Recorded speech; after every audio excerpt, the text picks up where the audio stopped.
You ready? Yeah, I'm ready. All right, check it out. Yeah, it's your favorite rapper, G Souldier, the best film writer and director in St. Louis. Facts up here. And I got my guest today, special guest. I'm writing this article on him. What interests me about this guy right here, like everybody do music, and so he very interesting to me because he does a lot of stuff outside of music also. And when I think about, like I do my films and everything, and I doing my books and all that. So I'll be watching industry from afar, still tapping into what we're doing in St. Louis. And when I think of this guy right here, I think of like when they say music in St. Louis or the black man in St. Louis, I look at you as the heartbeat of St. Louis, you know what I'm saying? From everything you do. So we have T-Dubb-O right here. So let the people know your real name and where did the name T-Dubb-O come from? My real name is Antoine White. I mean, the government put that out there. I ain't have no choice. But Dub, I mean, it just came from just communication with the community, with family. You know what I'm saying? I don't really want to go into too many details, but when you're in the street, nicknames come from the street. You know what I'm saying? So T-Dubb-O shortened from like double up, and it just turned into what it is now.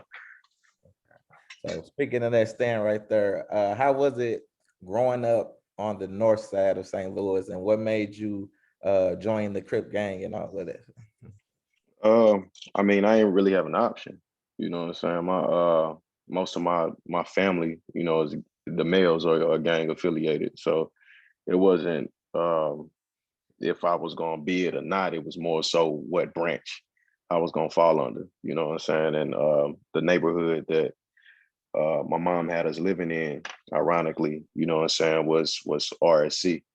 So that's just part of my family that I gravitated towards. You know what I'm saying? I'm heavily locked in with the grapes as well. That's part of my family. Like the big homies Jinx and Neil and all them, from 7-9. But uh, where the people that was my age in the neighborhood I was in, which was the Old Fallon Park area, was rolling 60. So it wasn't really more so I walked outside one day and was like, oh, this is something that I'm gonna do. You know what I'm saying? Like it was bred in me, from a toddler. So Outside of that, the north side is the north side. You from St. Louis, you know how it is. yeah. It's one of the most dangerous places in the world, not just the most dangerous places in the nation, but one of the most dangerous places in the world. But there's also beauty there. You know what I'm saying? That's why I got a lot of legitimate love for the people in the city and for the community, and it's why we do what we do. Because it's beauty there. You know what I'm saying? It's just lack of opportunity, a lot of poverty, a lot of single parents, or a lot of kids being raised by grandparents or not being raised at all. School system is terrible, um, heavily crime, a lot of drugs, and of course gang culture. You know what I'm saying? But at the same time, it's love. Ultimately, people looking for love and opportunity. And if you can't get opportunity with employment or with school, you're gonna find opportunity in the black market. But nigga gonna eat. Okay, so let me ask you a question, T-Dub. I want to know if this is true. Did you get kicked out of North Tech High with a 4.0? Yeah. And why? What was the reason behind that? When they brought my mom to the school board meeting after I was suspended, because I didn't do anything to be suspended. You know what I'm saying? Like it was teachers advocating for me. Yeah, I was tutoring kids, all that. Uh, but when they brought my mom to the conference at the school board, the special school district, they said they just felt like I had too much power and influence over the students. Heck, that's how you was already being a revolutionary. You know what I'm Yeah, saying? basically. So one thing I want to tap into your music, because one thing that really like, got me like really like, dang, T Dub is just one of them people in music. Is your song enough? You know what I'm saying? Like that mug was super powerful because I be on my activist stuff too, on my music and everything. And you make that music that people can feel. A lot of people just love beats and all that type of stuff. But I'm a person who like focuses on words, and that song Enough was just like, man, I was like, bro, this dude is dope. You know what I'm saying? Like, I don't even know if you remember, like, with kids when them back then, you used to come to my Yeah. studio and all that type of stuff back in the day. So We was young and wild yeah, then. exactly. So what got you to start rapping? What made you, become a rapper, hip hop artist? Again, my cousins. That's something else that they embedded in me. We was super young. Us escaping, off of Alice off the north side. Like my mom would go to my grandma's house. She lived in what back then we would say was a better neighborhood. She lived in Velda City, which is in Normandy.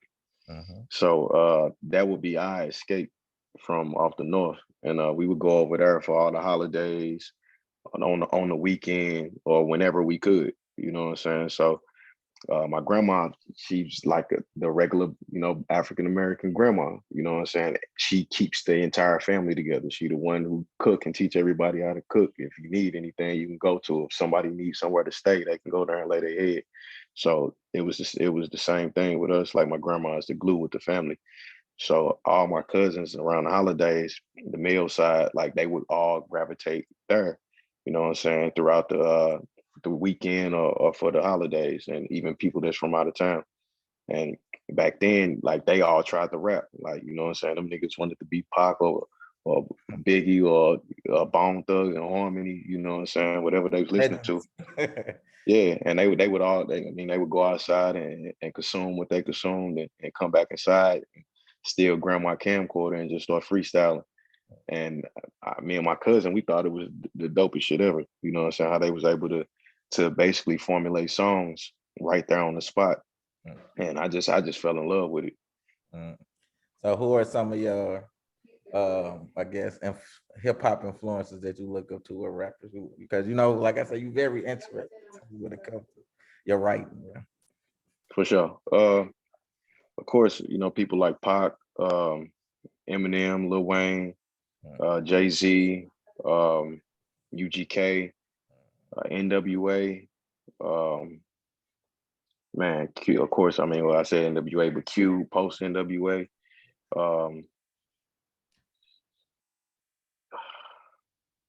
that's pretty And much it, man. the That's pretty artists, much a it. lot of like I said, you remind me of me. A lot of the artists you name are people who like burn their soul in their music. You know what I'm saying? Who like spit real. Yeah, They not just rapping for gimmicky or anything. You know what I'm saying? They like burn their soul. Like DMX too. That's one of the. yeah, oh yeah, for sure. X, you know what I'm saying? Rest in peace. I can't leave X out of there. Nip, I really vibe with Nip. You know what I'm saying? It's unfortunate that what happened ultimately with his demise, but Nip, you know what I'm saying, and not just because of his music, but because of what he stood for. You know what I'm saying? Who else? I'm a couple newer guys with they ain't really new, but people the world just getting hip to him like Mozzie. Oh, You know what yeah, I'm saying? Mozzie dope. You know what I'm saying? I fuck with Mozzie. It ain't too many new rappers that I'd be like, oh my God, they crazy. You know what yeah, I'm saying? Besides like the Griselda cats, they crazy. facts, yeah. But it's a lot of new artists that I just put artists on it because I don't want to call them rappers, but it's a lot of new artists that make dope vibes, and I like their sound and I like the direction they go with their music. Uh, I'm a musical connoisseur. I'm gonna be honest with you. Most of the time, like I listen to rap, but I listen to a lot of different things. You know what Yeah, I'm me saying? Whether too. it's The Facts, Doors or The Weeknd or facts, you know yeah. what I'm saying, Evanescence, Queen, stuff like that. I've always been a musical connoisseur, so I don't really even just really vibe with rap like that all the time. What you think about Sci the Press? I like Sci High. I think he's dope, and I just feel like he's just one of them ones that the industry never really gave the proper opportunity to. Facts. Okay, let's stick to this, along the music lines. What made you become a battle rapper? I put the blame on B Magic and O because I wasn't even interested in venturing into battle rap. Don't get me wrong, I've done it. You know what I'm saying? Like I say, I've been rapping since I was a child. So that's just the competitive aspect of coming from the street. And you say you can rap, like everybody gonna try to battle you. So from school to parties to my cousin, them used to actually have us in an adult bar. And it was a dude named Storm back in the day that used to throw open mic events, Oh, yeah, I but you remember had to be, DJ yeah, Storm. you had to be 21 to be in there. And I'm in there, 13, 14 years old. in the battles, like battling grown men. They like, bro, you got to grab the mic. And they sign me up, and I go up there, and everybody looking like, how this little kid even get in here? But like I was turning old niggas' heads off back then. But B Magic influenced me to get into it. And he called me one day. He was like, bro, I'm finna have my first battle. You need to get in this shit. And I'm like, you mean like the Smack DVD shit? I'm like, bro, like I ain't letting nobody talk to me crazy like that. And they walk. I said, I'm cool on that. But he like, nah, bro, like it's a good opportunity. So Magic asked me, literally is probably was 2 months. He asked me to battle. Kept asking me. And finally, I guess he had talked to O about me and showed him some freestyle videos or something. And O hit me and was like, man, he basically recruited me. And I took the stance on it like, if I'm gonna try to do this rap thing, this could be an opportunity. At the same time, we was head on in the streets. So I didn't know if I was serious or what I was trying to do. But I knew if, you know what I'm saying, I wanted to try to create a way out for myself that this was free promo. You know, I'm looking at all these battle rappers getting millions of views and ain't nobody putting no music out. And I'm like, why? Like, it's like broadcasting to the world that you have weed, but you ain't selling it to nobody. So I joined it, and you know what I'm saying, it was a amazing thing. Like, it's still part of the culture. It's still part of me as an MC, but I can't see myself being a person that gets sucked up in that, and that's my career. I love music too much for that. Now I see like you one of the most talented people. To me, it didn't seem like you like took battle rap serious. You know what I'm saying? Like, I never really did. yeah, because I I said never like really you get did. these names. Like I seen a lot of people hating on you. Like, why keep giving them these names and everything? And like he's choking and all this. But Because O knew I brought attention. mhm. That just off the strength of people know that they can validate the shit that I'm saying, like that with the world, like it was different, you know. So I was the highest viewed street status battle rapper until Magic went to Smack. That's what these new cats don't understand. Like, it's a reason that every time book me, that it's gonna be something beneficial. For one, it's 9 times out of 10 it's gonna be a sold out event. For two, it's gonna do numbers. And three, like, I mean, I still got active fans. I have a real following. You know what I'm saying? So they can hate all they want to. Let me get into this. So I see that you started your record label, Audacity Music Group, right? For sure. So how did that come about? How did you start that? How did that come? It started from an idea.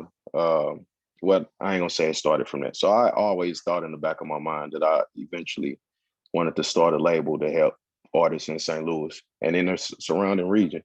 But I wanted to wait till I could get to a level to where I can actually make it beneficial. But Bodine came to me with this idea in 2018. I had really started bubbling after my second album. Then the Tyron Woodley situation happened and all these different things. And he was like, bro, like, you one of the most talented artists in the city. Like, you got this shit. You know what I'm saying? He was like, we all just need to get behind you. But I ain't that type of person to be like, oh yeah, everybody just run behind me. And then when I get on, I'm gonna see what I can do. That ain't me. You know what I'm saying? I'd rather have niggas running on the side of me, not behind me. You know what I'm saying? We're gonna move as a unit. So when basically that the organization of the structure came together organically, like people just wanted to get behind me. And I said, no, we're gonna get behind each other. And that's when I went ahead and formulated AMG. And one song that I love video, I ain't gonna lie, I watched it about 20 times. It's the Almighty Gang, you know what I'm saying? That y'all Oh yeah, for sure. And I love that video. And one thing I like about it at the end where they had the rags, the Grape Street rags, Yeah. rags and the red rag, you know, just I love that how y'all show unity and be like, yo, we in this together. You know what I'm saying? We ain't gotta be fighting and shooting and killing each other, you know what I'm saying? Oh, for I like sure. how you pulled all these artists, you know, different artists together. And Well, nah, them niggas weren't artists. That's no, what, like, yeah, that's what people ain't family, understanding about the video. family. Them niggas ain't artists. You know what I'm saying? Like them real street cats that Right. I actually created That make a it even pack with more on that real. day. Make it even Yeah, more at the real. video. You know what I'm saying? Like, I got the grapes, the '60s. You know what I'm saying? Some Pyrus and some Damus together. It was some GDs and some VLs there that was a part of it. You know what I'm saying? Yeah, we created unification at that moment. See, just like what Nip was doing, man. That's why I respect it, bro, for real. Um, what do you think about the state of hip hop right now? Like the time we in now? Um, I don't think it is a state of hip hop right now. I think it's a state of the music industry Uh, um, with a mask on saying it's hip hop. You know what I'm saying? We back in a time to where black people don't own black music. right. It's 360 deals everywhere. You know what I'm saying? And honestly, what's coming out, like they say, this rapper, like these people aren't making rap. Like this isn't rap. It's a different genre of hip hop because I do consider it a part of hip hop and a part of the culture, but it's not rap. You know what I'm saying? It's whatever it is. But I think on the business side that it's a lot of things that need to change, a lot of things that need to be talked about. For example, when Ferguson happened, not just myself but T-Dubb-O, we had a lot of business situations on the table, but due to our radical stance against the system and everything else, a lot of those situations pulled away. You know what I'm saying? For example, I'm not going to say the company, but one company in particular that had offered me a situation called me and was like, look, this Black Power shit is not going to work. Like, this is literally what they telling me on this phone. And I told them, I said, well, doing business with y'all is not going to work because I'm not finna leave the streets of my city right now. Facts. And but if you notice when George Floyd, the situation happened, they learned how to capitalize on commercializing Black Mhm. Lives Matter. Facts. Every record label and executive want to NBA. say, yeah, NBA want to say Black Lives Matter, and they want to have their artists do it. Artists who have never spoken up or been a part of shit ever in life. Some artists even spoke out against Ferguson and all of a sudden going to protest. So I said that in a freestyle. I think I went on a run. I think I did like 80 some freestyles or something like that during the pandemic. But I said uh, labels screaming Black Lives Matter. Well, get these artists they masters then. Facts. Master. You know what I'm saying? And Facts. 5 years ago, y'all told us, quit it with that Black Power shit. It was whack. So uh, I think at this point in time, Black people need to get back to owning Black music. We need to retake control of our culture because what we don't realize is that a lot of our children aren't being raised by a village. You know what I'm saying? It's cool for these little white kids who in predominantly nice neighborhoods and their parents gonna make sure they taken care of to consume all of this poison because their life is set up. Mhm. So I'm not telling you not tell your truth on records, but don't just come out knowing that you ain't lived none of this shit and think you got to talk about shoot 'em up, bang bang, popping pills and sipping lean and poison the next person's mind, and you ain't even lived this. Like if this is your life, talk about it, but also talk about the repercussions and what come from it. Yeah, I talk about the things that I'm about and what we've done, but also let it be known that most of my friends is dead. You know what I'm saying? I've been in jail. I got homies that's in jail that ain't never getting out. I feel pain and depression every day thinking about all this shit that I've done, PTSD, so on and so forth, and I want to change it. So be honest about the situation because most of our kids are coming up in single parent homes or not coming up with a parent in a home at all, and they're being raised by this media. So our crime rates are shooting through the roof. We breaking our crime rate in St. Louis every year. This is 13 and 14-year-old riding around with a 100-round drum on a Draco because they heard it on the record and they want to go catch them a body. Facts. And it's funny you say that. I be hearing like artists rap about Ferraris and all this, and they at the bus stop catching. You know what I'm saying? Yeah, yeah, because they feel like that's what they have to do, not knowing that original hip hop come from the struggle. Mhm.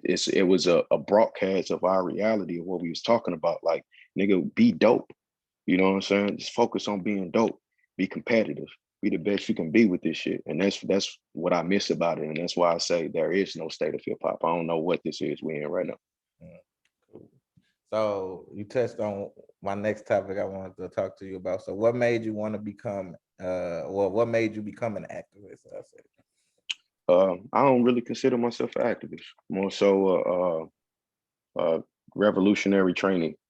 You know what I'm saying? I consider people like D. Ray McKesson activists. You know what I'm saying? People like that, motherfucker who chasing the next check or chasing the next ambulance, who want to go organize somewhere because they're getting paid. Like we do it. Like everybody that's associated with Hands Up United, myself, my lady Rika, Tef, so on and so forth. Like, don't get me wrong, we want to fill our bag up, but at the same time, we stood in front of them tanks because we care. You know what I'm saying? We out here organizing in the most impacted communities because we care. We don't have to do it. We care. You know what I'm saying? And we legitimately stand with our people. So I I've always been involved on some form of fashion. You know what I'm saying? Whether it was trying to organize the homies in regards to trying to stop some of the violence. I've always been a piece in between these different situations. You know what I'm saying? The big homie Macho told me one day, he said, Dub, you know everybody. And it's because I've always done good business and I don't be on no bullshit, but people know I'm not for no bullshit either. So it was never really any hood in St. Louis I wasn't comfortable going into, because 9 times out of 10, I knew somebody and had a good relationship with them, whether they knew me from rap or knew me from the streets. Uh, and I'm probably the coolest nigga you'll ever meet. People always tell you that if you get to know me, just don't play with me. You know what I'm saying? I ain't for no nonsense, but I'll give you the shirt off my back. You Yeah. feel me? So I've always been a part of it in some capacity. But Ferguson bringing me around some like-minded individuals that was familiar with organizing already, or had different ideas about how to organize, and gave me the hope that I could even be worth something. You know what I'm saying? That's what made me full-fledged step in and say, you know what, uh, I gotta help change this. You know what I'm saying? I've been a catalyst in regards to this destruction, whether it was my fault or not. But the buck got to stop somewhere. You know what I'm saying? And we got to be the ones to stop it. But do you think like the marching and the protests actually help? Work. Yeah. Do you think it works? Because and It's a I see y'all you attempt for a lot, say, this ain't your grandparents, stuff like that, for So sure. do you think that actually works, or do you think we need to do something else, like, I think it's a piece on the chessboard, because honestly, what I feel like we really need to do, we not even prepared for, and I don't even want to say that on this here thing. So uh, it's a piece on the chessboard. You know what I'm saying? What it does is it brings to light the struggle.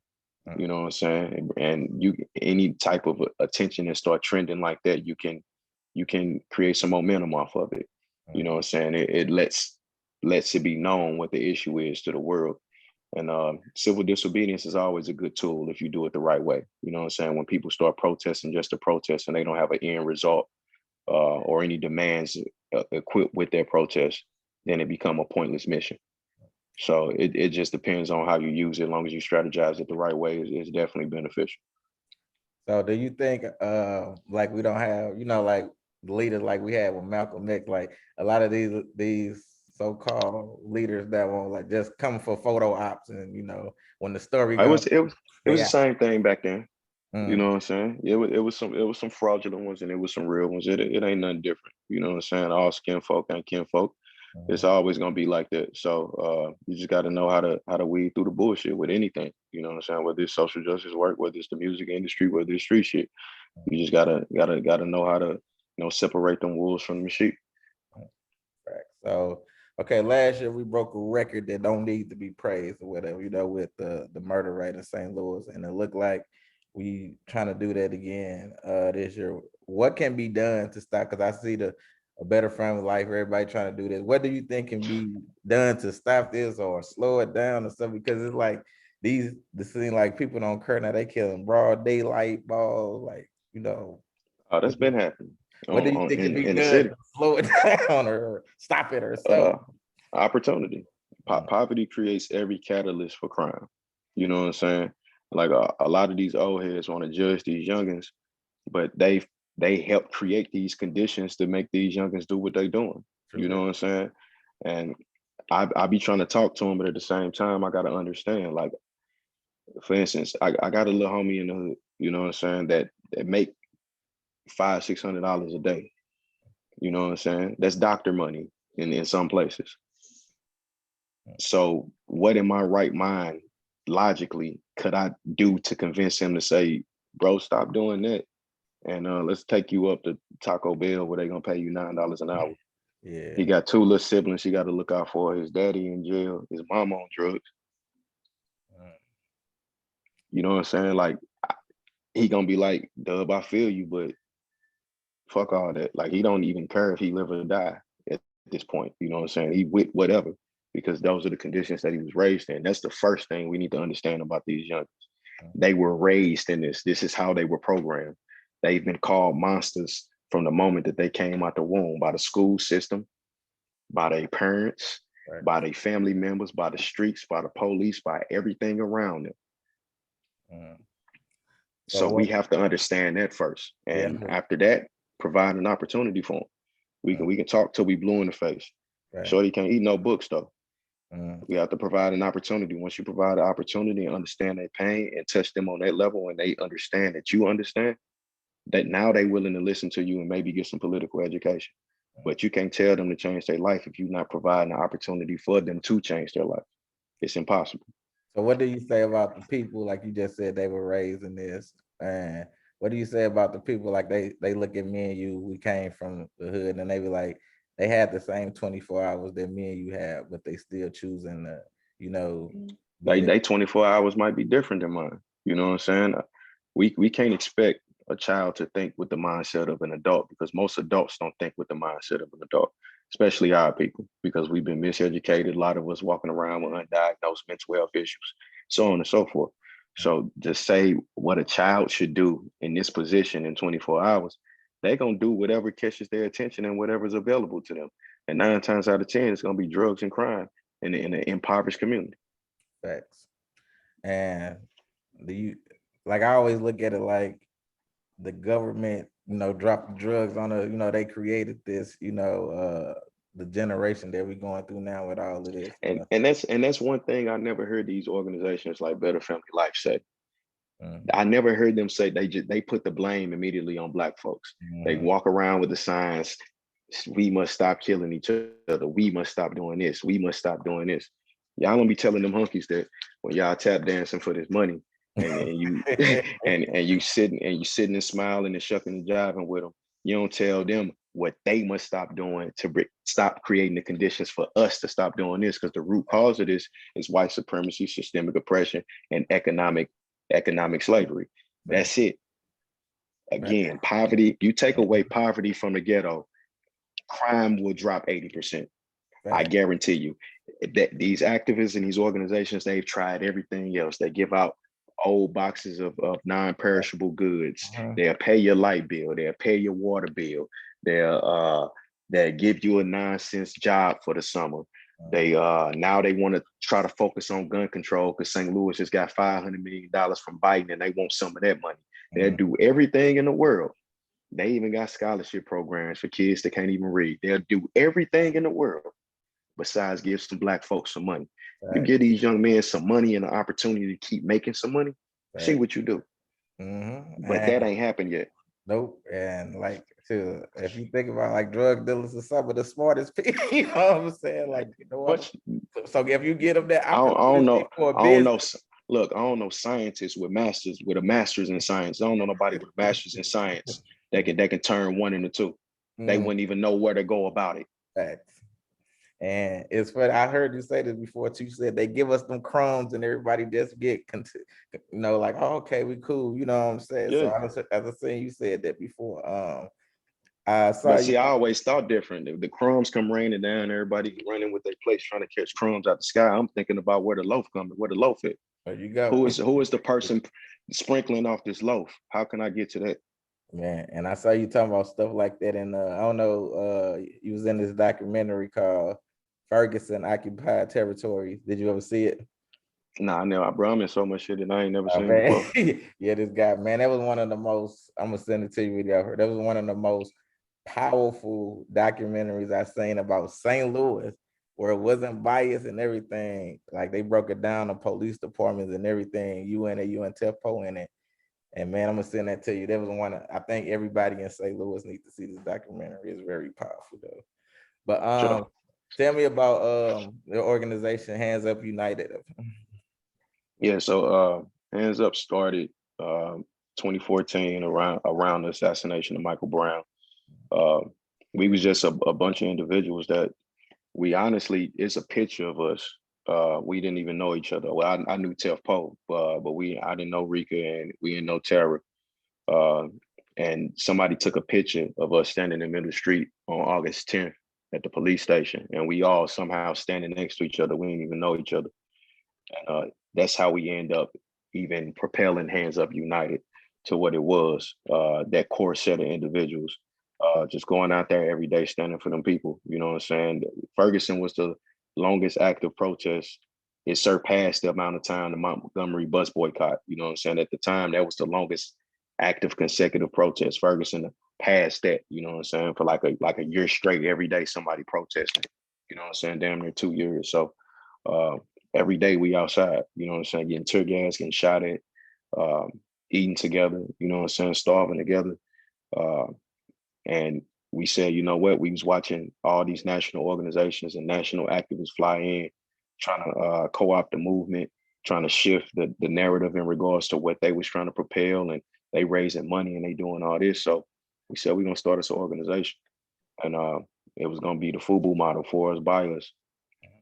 But we wanted to do a programmatic response. You know what I'm saying? We didn't want to just continue marching and singing. We wanted to make some shit happen and attack the causes. We don't want to show up after somebody's already dead by the police or already in jail or so on and so forth. We want to start to attack the causes of these things. You know what I'm saying? So we started to issue all these different programs.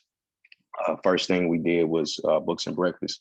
It was modeled after the Panthers Breakfast program, but we also gave away free books. So north and south side of St. Louis, to this day, we've given out, I think, 60,000 books and fed 70,000 families. From there, branched over into the tech world, doing tech programs for kids, teaching them how to code, build websites, HTML format. Um, Friday Freedom Flicks free movie program in O'Fallon Park. Um, IOD, It's Okay to Dream, our arts program. Of course, the criminal justice reform, working with different organizations nationally, not just on voting stuff, but actual change in laws and policies. Um, there's so many different things. The Freedom Gang, which focused on peace work, you know what I'm saying, with Black men. That was one of the things that was associated with the Almighty Gang video. Like, these are people that had come to a meeting, that came to the video shoot, and we formulated a truce right there at the video shoot. You know what I'm saying? Um, just a bunch of different things, you know, focus on the variables that attack us every day with this oppression. So that's what we do.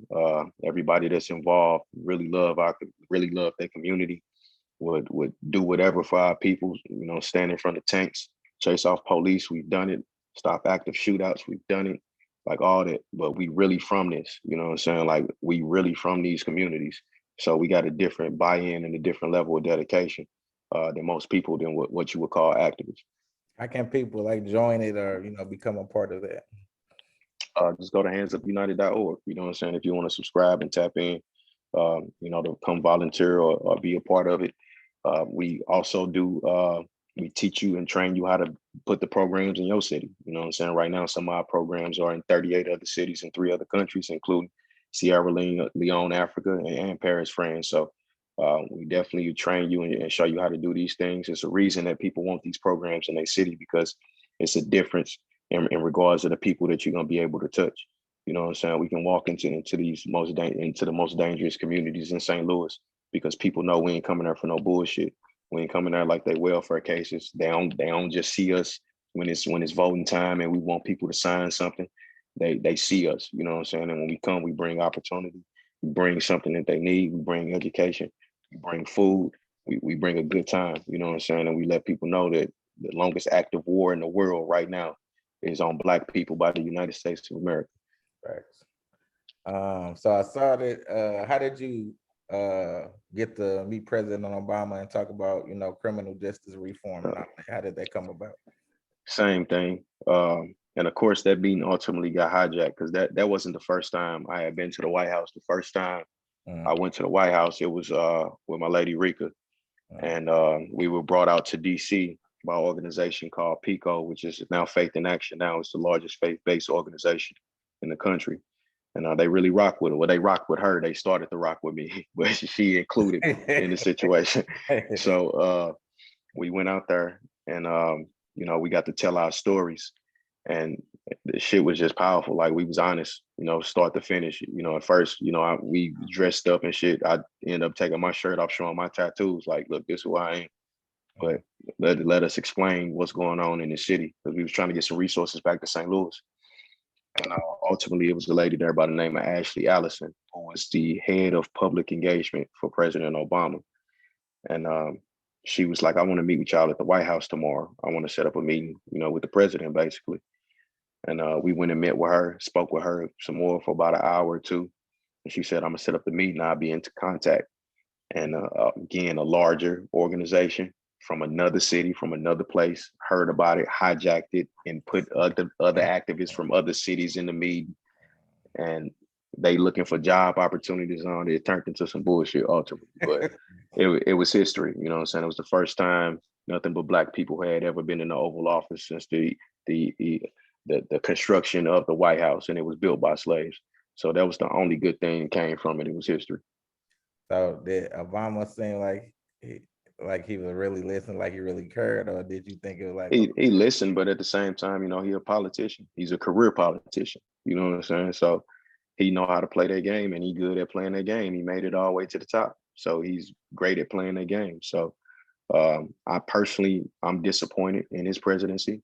Um, but at the same time, I got to understand what he said from jump. He never came out and said that he was going to be a champion for Black people. He came out and said that his focus was healthcare reform and gay rights, and he did that. So he did exactly what he said he was going to do. You know what I'm saying? But what people fail to understand, especially Black folks, is that more people were deported from this country when Obama was in presidency than any other president in history, including Trump. More Black and brown countries were bombed than any other president in history, including Trump, when President Obama was in office. And more Black men were murdered by the police than lynched at the peak of slavery when President Obama was president. Also, the wealth disparity between white families and Black families. For those who are watching who don't know what wealth disparity means, that means the separation of wealth between Black people and white people. That means how much a white family is worth and how much a Black family is worth. The wealth disparity or separation grew higher than the peak of apartheid in South Africa when Europeans ran South Africa and they basically were slaves and dirt poor. The wealth disparity right here in America grew higher than the peak of apartheid in South Africa when President Obama was president. So I'm extremely disappointed in his presidency. I felt like even if he couldn't, quote unquote, get things done because the House was against him or whatever it was, it's a little thing called executive order that Trump showed y'all what that is his first day in office. Also, a mouth goes a long way. There's certain things you could have just got up there and said that would have made a difference. So that's what that was.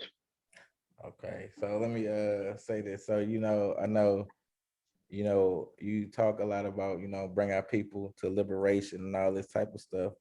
What do you say to people who might hate it, or people who look at you like, okay, he got guns in this video and all this, but he's using the same stuff he's talking about, using the tools to destroy the people or whatever.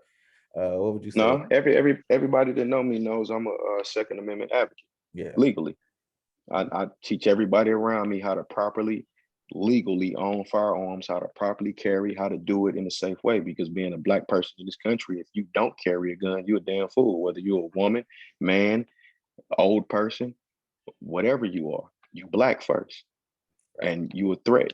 You know what I'm saying? How was this country even founded? It was founded in regards to a revolution. We just celebrated a day called Independence Day, where these people overthrew the government, which was England. King George overthrew the government. But you got a government now that don't want these people to have the same rights that they had. Right. So they basically are becoming King George, the same thing that they fought against that this country was founded on. So yeah, I put guns in my videos because I'm a gun advocate for Black people. Salute. I'm not telling nobody to go shoot up no innocent people either. Facts.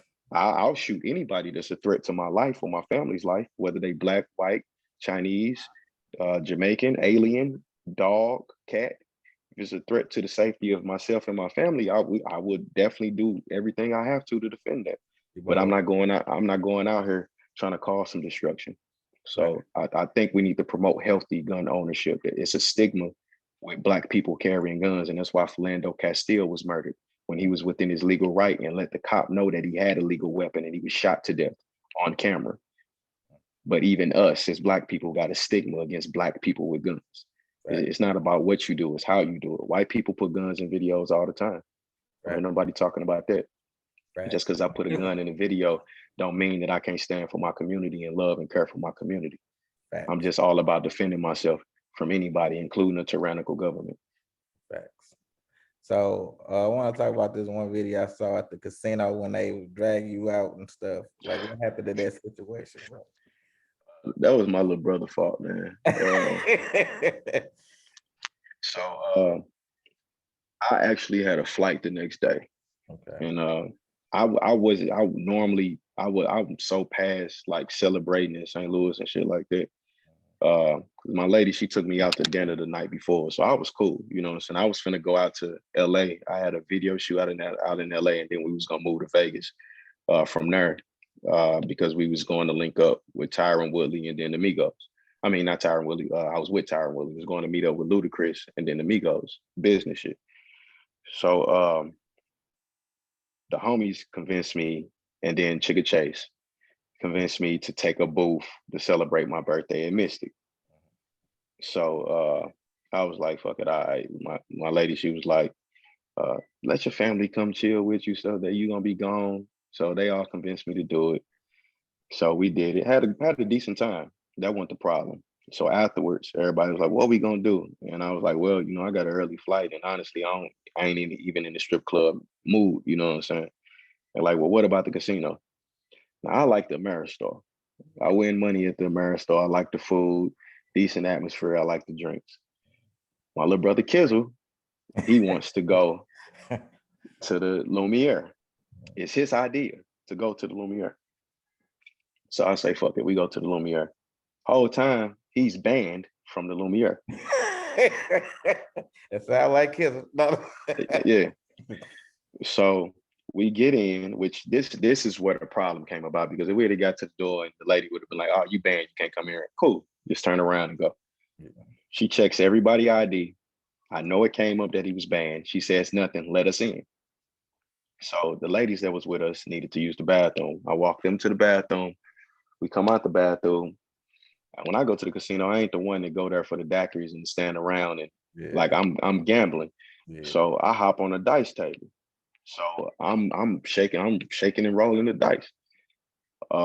We probably in there 20, maybe 30 minutes. And a girl, she say, they putting Kizzle in handcuffs.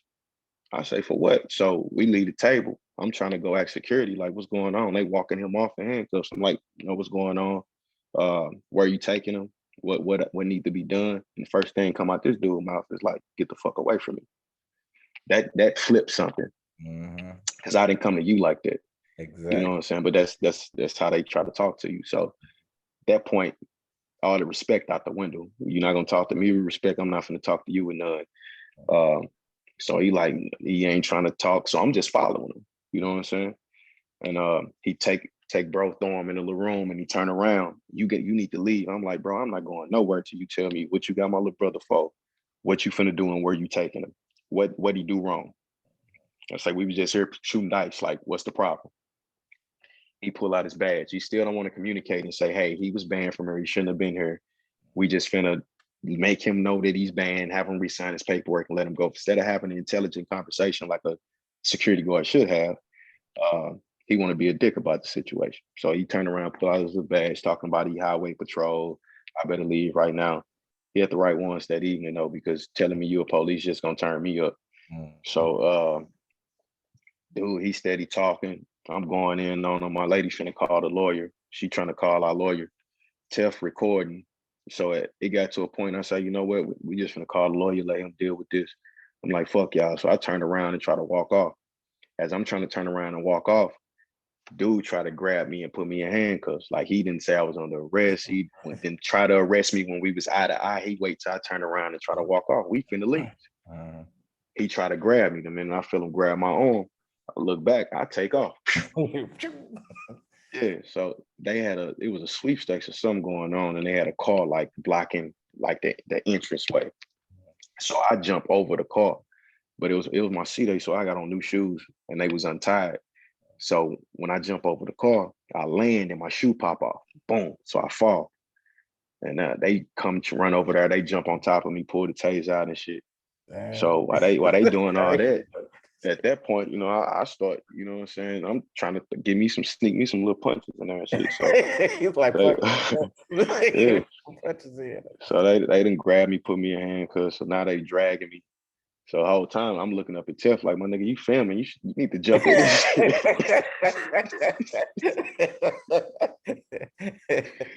Salute the So Tiff. yeah. So they throw me in the room. I asked, bro, I'm like, man, what's going on? What you do? Man, I forgot I was straight banned from here. I'm just looking at them like, bro. And then I'm gonna tell you how the universe worked, right? They end up just letting him walk out of there. They take my ass down to the justice.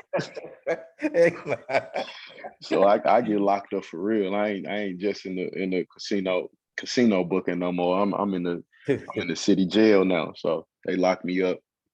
My girl come down there, and what made it even worse, I think she was pregnant at this time. So she come down there, she wait on me all night out there. Uh, they end up getting me out. I think I can't remember if well, the lawyer was supposed to come down there and make some shit happen. Ultimately, it was her. She know how to deal with these police. You know what I'm saying? She's a revolutionary as well. So they let me go, and I end up still making my flight to handle my business. So that's what that was about. Okay, well that's good, and I feel like that's like the divide too between police officers and the black man. I remember I was shooting this film called The Lou, and I was at the liquor doctor in Berkeley. Oh Got yeah, I got permit and got permission from the owner of the liquor doctor film.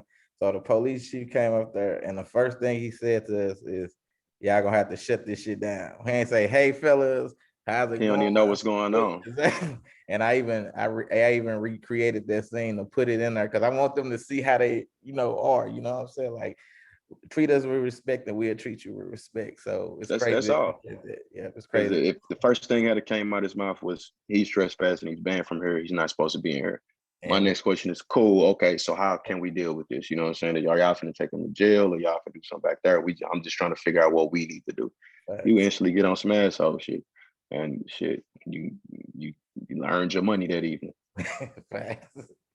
So I got a couple more only. We're gonna wrap it up in a minute. What do you think about Juneteenth and what does it mean? I'm gonna be 100% honest. I didn't learn what Juneteenth was till I was like 19, maybe 20 years old, because they didn't teach it in school. And like my mom and them is from the South, so they never celebrated it. You know what I'm saying? It took me to grow up, like go to jail, come out, do research, all this type of shit to even find out what it was. You know what I'm saying? So I think anything that brings people together, bring family together, provide food, peace, and a good time, I think is much needed for the Black community. You know what I'm saying? So we celebrated Juneteenth, actually celebrated Juneteenth. We don't really celebrate the 4th of July, but we will blow some shit up and eat good. You know what I'm saying? We don't just be like happy 4th of July, no shit like that. Because as you know, we were still slaves when in 1776 when all that shit was signed, the Declaration of Independence. So we still will use that time to be off whatever we doing and be with family, eat good, and blow some shit up. You know, it's always a good time, healing and a good time. So um, we celebrate Juneteenth. We actually did a program this year on Juneteenth on the South Side, free food for the community, bounce house for the kids. Of course, it was politically centered music, had DJ Trip down there spinning records. So it was a good time, you know what I'm saying? So we celebrate that, but we don't necessarily celebrate Independence Day, but we will take advantage of the festivities. You can believe that. I want to, before I end, I want to pull it back to your music. So what goes in your mindset as a writer when you write your lyrics? Like, take us to that mindset of you as a writer. What are you thinking about? What's going on? Um, Sit down. most of the time, it's just what I'm feeling. You know what I'm saying? The process has always been so natural to me because I'm not trying to create a unreal circumstance. And who did I hear say this? I think it was Currency. I can't me and Woodley came out at the 2009 tour at the Ambassador with Wiz and Currency. And while we backstage, it was either Wiz or Currency. I heard say this. He was like, "It take these niggas all day to write a record because they lying. It take time to make up them lies to make them sound good. And that shit stuck with me. You know what I'm saying? Like it, no matter how dope a verse is, no matter how many multis I got in it, no matter how many double entendres or the word play or the 4 or 5 syllable words, if I'm on some rapidy rap shit that day, no matter what it is, I've never written a verse that has taken me more than 10 minutes because I just go off when I hear the beat, I get the cadence. The words are already in my soul and my heart. I just got to let it go. And having a broad vocabulary, that helps. You know what I'm saying? So I never really have to sit down and give too much effort in regards to that. It's about where I'm feeling and really what I got to say. You know what I'm saying? I like that. So let me hold on. Let me bring this up right quick. Hold on, right quick. I got some of your lyrics I want you to break down. Two lyrics that I want you to for the people. So I've been listening to Don't Stop at Lights, you know what I'm saying? So I'm gonna do a review on that too. So one of the songs that I love so much that hit close was Tears on the Floor. And Sure. the line I love is like you said, the people closest to me, they don't understand me. They too satisfied with losing. I'ma up the ante. You ain't at the local shows, so don't come to the Grammys. Same blood make you related, Lord, to make you family. Yeah, So what break that down for the people on understand them like, cause that was so powerful to me, bro. for sure. You know how it is when you grow up and you born into a situation, like that's your family. But Mhm, ultimately, like the people that you end up surrounding your circle with, you know what I'm saying, that become your family. You know mhm, what I'm saying? So just being 100% honest, uh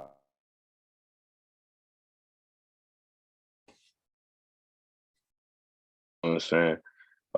Even with some of the things that I've gone through personally, uh, that support ain't there. And they'll be trying to like talk to my lady, like, what's up with Dub? Like he don't come around like that. Like, you know, what they act like they don't get it. And I don't understand why they don't get it. So that was a real personal line for me because I got some real people around me that'll do whatever.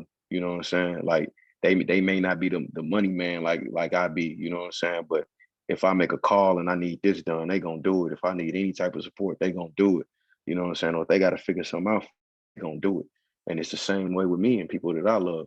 So that line was real personal to me because it'll be a lot of times like I have shows and it's surrounded with is the gang with me, you know what I'm saying? AMG with me, the homies with me, you know what I'm saying? Or people that I just been with for years. mhm, And she'll be like, they always asking you to come to such and such, but shit, I don't never see them at the shows or anything you be doing. mhm, And so when I was talking about when I was doing that record was a reflection of you know what I'm saying, coming from my circumstances and still dealing with the things that I'm dealing with, no matter if people look at it from the outside looking in and see I viewed or made it to a certain level of success. I'm still one same bullshit they is. And that was my way of speaking to them to say, you know what, I know it's gonna be a time to where this shit gonna be up here mhm. and everybody gonna be part of the situation at that point. And unfortunately, you know what I'm saying, I ain't as forgiving as Jesus. Uh, I may not have open hands. Okay. Will I be there for you just because you family and help you if you need help? Yeah, but that don't necessarily mean that all of a sudden I'm gonna want you in my circle. Facts. You know what I'm saying? Yeah, I feel it, man. The line hit close to home. Like I said, I love that realness, bro. And the last song, Pressure, you know, another line stuck where we was like stuck in the game. I'm hopeless, contemplating on the plot, but can't regain my focus because the weight on my shoulders feel like an enormous boulder.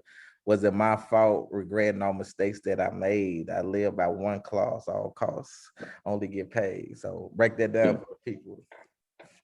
Um, so basically, again, just reflecting on situations that you're dealing with. You know what I'm saying? It's a certain time that being a young black male, like it's so much pressure put on you. Like it's like the weight of the world put on your shoulders.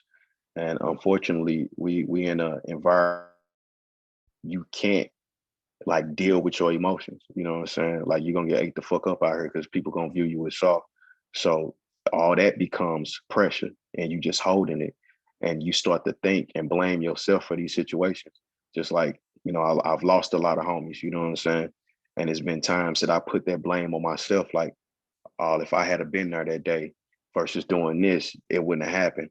Or if I had a really focused on rap and got us out of here, this wouldn't have happened. Like I've buried the blame of, people passing, and I wasn't even involved in the situation. And that's when you start to question yourself, like, is this shit my fault? And that last line, um, by all costs, is it my fault? Regretting all mistakes that I made. I live by one clause: all costs got to get paid. That was like in representation of my sister. My big sister, I lost her to cancer last year, and during the time, like when I found out she was sick, our relationship wasn't super solid. But I started to regret the fact that I should have been there for her more. But at the same time, I was chasing a bag and trying to be successful in hopes that I could buy her the best doctors, basically buy her another chance. You know what I'm saying? Save her life, buy like making sure I could run it up. So just just in case, I could take my little niece and nephew, you know what I'm saying? So I regretted, not putting, the petty nonsense to the side and just going to spend time with her and not focusing so much on just trying to be successful and really taking advantage of those last few moments. I feel it, man. I feel it's great when you're a real artist. You can break down what your lyrics actually mean. You know what I'm saying? And ain't nothing made up. So, I got two more questions for you. So, I know you done work with a lot of artists. So, how is it working with like finally meeting like a lot of these famous artists that we see on TV? Like, is it what you expected? Are they different? Are they divas? Or Some of them are exactly how you think. You know what I'm saying? Wiz is exactly how you think Wiz is, man. Burner is exactly how Burner is. Cool as hell, get high as shit. Um, Freeway cool as hell. Can rap his ass off. He sit there focused. He real serious. He cool though. A lot of these cats I've met, Scary is like super timid. You know what I'm saying? So super timid. They put are on that not what image? yeah, they are not what they seem at all. Some of them extra though. Some of them extra. They want to be tough so bad that they extra, and you know them ones. You know what I'm Yeah. saying? Like you get the fake gang members that make sure that they scream the word after every Yeah, sentence, and you exactly. looking at these niggas like, I know this. So some of them cool.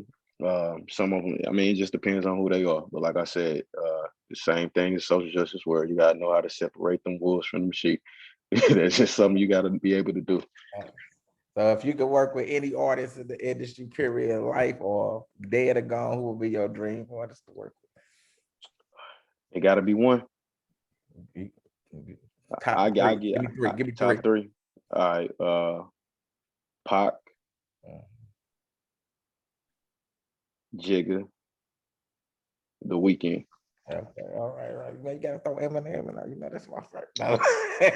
I mean, I felt like I had to choose between Jigga and Eminem, and I'm gonna choose Jigga because we with the shit we gonna get off on, it's gonna be a little different. So All right. So my last question to you, T-Dubb-O, for people who don't know you, what is before you leave this earth and everything, what is it you want people to know about T-Dubb-O? that my passion is absolutely real. You know what I'm saying? I make a lot of mistakes. I am not perfect. I am nowhere near close to it by any means. You know what I'm saying? I'm just figuring this shit out. I ain't have a father. I was raised by every negative stereotype, like I was around all that. But I had a hardworking mother. You know what I'm saying?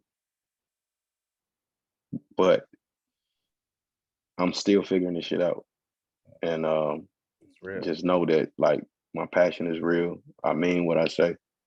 Uh, and ultimately, I want to be a catalyst to help change the conditions of my people, even if it's not me to actually do it. If I can help the idea or the mind of the person or help create something substantial, whether it's an organization, something, I want to be a part changing the conditions of our people. And I'm damn sure one of the best rappers to ever come out of St. Louis, Missouri. Facts, real talk. He's second place behind me out. No, it's like that. Let the people know where they can find you at T-Dubb. Yeah, just look up T-Dubb-O. It don't matter what you on, Spotify, Instagram, whatever it is, Google. Just type in T-D-U-B-B-O. It's T-D-U, two B's, B-B-O. And you'll find me. All right, so I want to thank you for coming on, man. Like I said, you won when I got this opportunity to write for this media agency. I couldn't think of nobody better to write about than you as an artist in St. Louis. Because, like I said, you remind me of me with the activists and everything, and just your real music, the things you do for the community. You know, I really appreciate you, man. Keep doing you. Keep on bringing people together. Keep fighting for reform. Fight for our people. Don't let nobody change you or steer you, you know, in the wrong way, bro. Because you're doing a lot of big things, and I just see you gonna grow. I feel you're gonna be that artist to make it out of here, like for real, for real. You know what I'm saying? And I just appreciate you, bro. Keep doing what you're doing, bro. I appreciate that, fam. Thank you. All right, no problem. Thanks for the interview, T-Dubb. I'll let you know when the article drop, bro. Bet I'm gonna be waiting on it All right, peace out. for sure.